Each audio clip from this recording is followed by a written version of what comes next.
Among these snow-capped mountains lie the vital Bogong High Plains. From these rugged slopes, snow-fed streams tumble and rush towards the lowlands.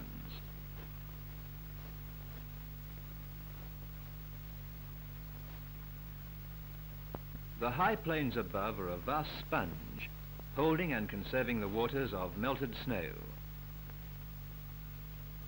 For at least 100 years, cattle and sheepmen have used the plains for summer feed. But there's a new activity in the once quiet hills and valleys. The streams and mountains are being harnessed for power.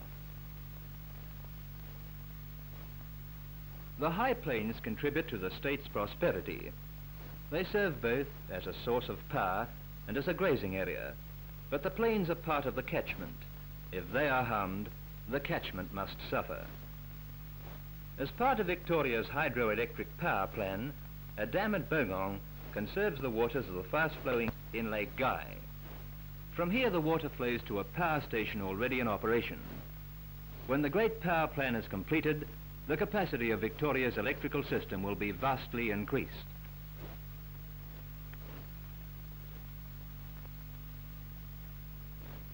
With the approach of summer, cattlemen get ready to move their herds from the lowlands to the high ground.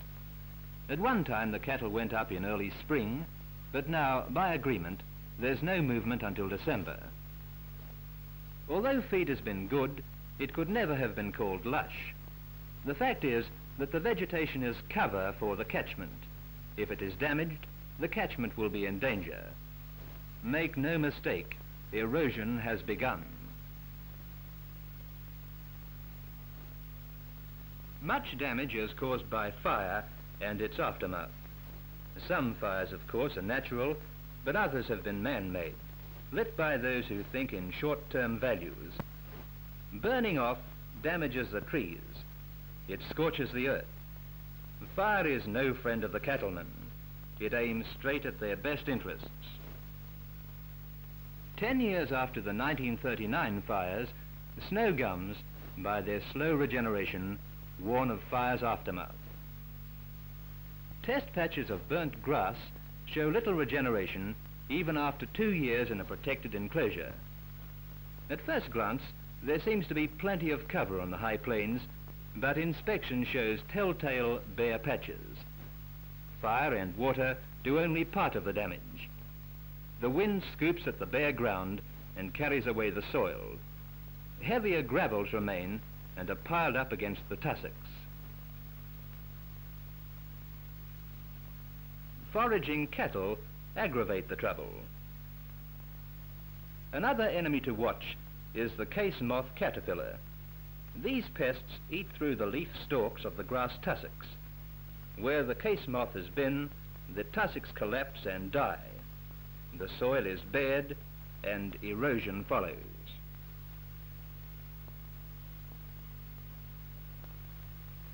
Surrounding the springs and watercourses are peaty bogs whose existence depends on the vigorous growth of this sphagnum moss.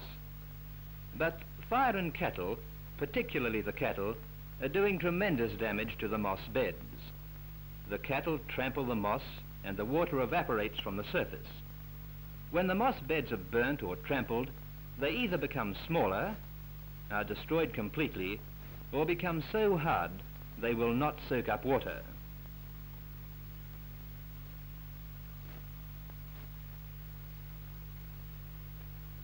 Cattle sharpening their horns tear the dry beds to dust, which the winds blow away. Cattlemen bring salt to their cattle, which come miles at the call of salt. But in their grazing, cattle are very choosy. They pull out and leave the grass tussocks because they prefer the succulent herbs instead. These are not replaced, and so the cover is lost. Erosion begins its deadly work. Horses are grazed as well on the high plains, and occasionally sheep have been grazed. But wherever sheep have been, sorry evidence remains of what sharp feet and teeth can do. Sheet erosion has left the ground bare and stony. Because damage may not appear great, it must not be ignored.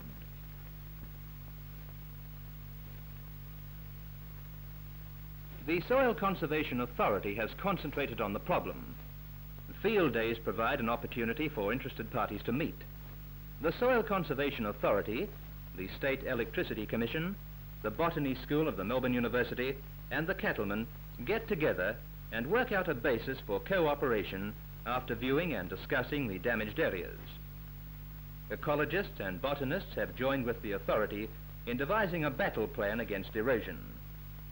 The plan depends on experiment and cooperation between everybody who has an interest in the High Plains.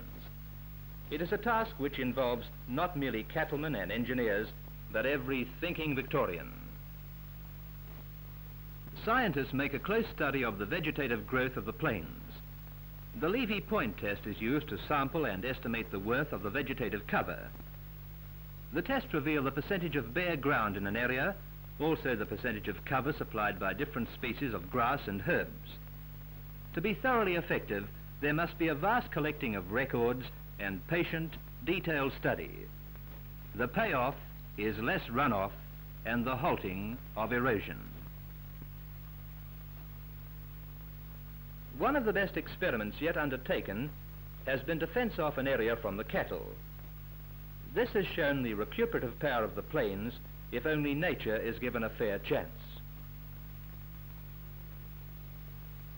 Outside the fence, the ground is bare, worn, and eroded. Inside, it is a very different picture. The wild flowering herbs which old-timers say once covered the plains in profusion are making a bold return.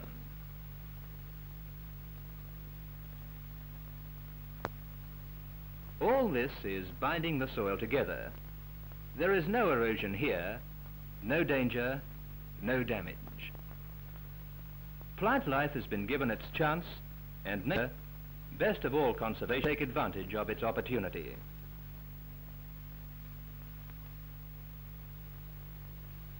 Moss retain many times their own weight of water.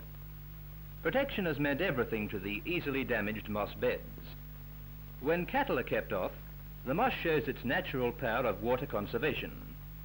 The water flows through and into this natural sponge. The moss is invaluable and difficult to replace. It must be protected in the long-term interest of the catchment. Inside the enclosure, moss shows its power of regeneration, and the reclamation of eroded areas is in marked contrast to the retrogression outside. To the scientist, fencing the test area has provided valuable data. He knows what is damaging the High Plains. The evidence must not be lightly thrust aside. On these High Plains, the alerts have already been sounded. It is perfectly true that the damage appears relatively small.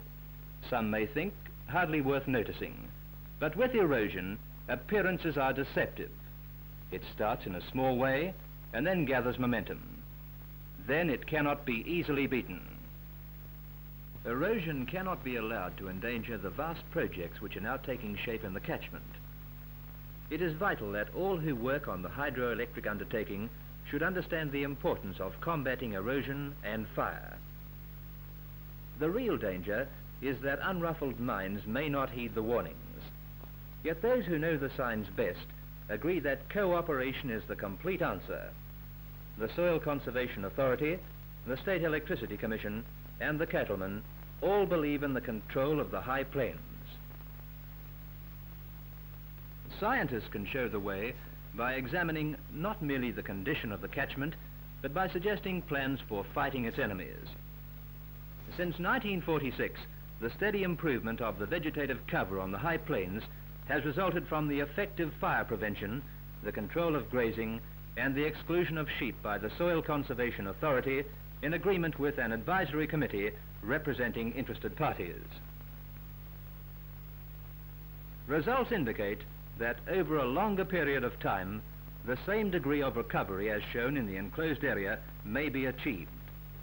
The High Plains are a valuable national asset, nothing in the path of those who are resolved that the catchment must be preserved.